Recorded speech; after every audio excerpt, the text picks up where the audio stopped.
Maria Francesca, embaixadora da Itália. Quero em primeiro lugar dar um grande abraço para todos os amigos da Finissimo e apresentar esse desfile que a gente trouxe da Itália, que é um desfile de moda vintage, quer dizer, são todas peças dos anos 50 até os anos 80, criadas pelos maiores estilistas italianos. Então a moda realmente ela começou nos anos 50 na Itália.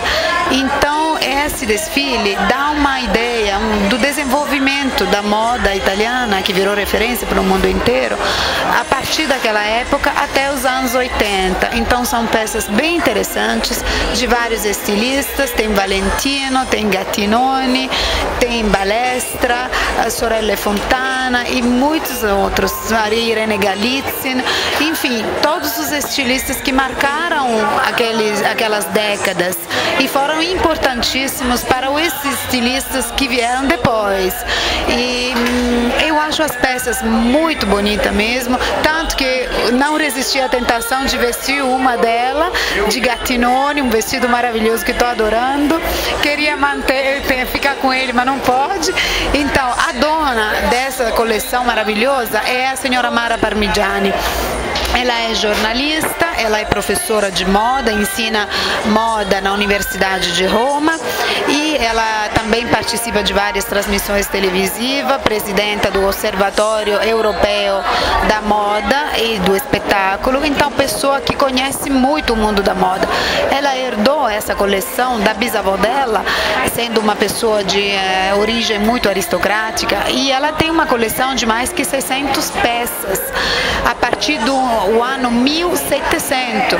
Então ela colecionou, por exemplo, todos os vestidos de criança do batismo, por exemplo, de filhos da aristocracia romana, dos príncipes romanos daquela época. Então, a partir daquela época ela começou a colecionar vestidos, roupas importantes, vestido de baile para festas. E aqui em Brasília ela trouxe 25 peças de vestido, principalmente de vestido de baile, assim, para sair à noite, para uma noite maravilhosa. Tchau a todos, beijo.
Questo ricordo, questa possibilità che lei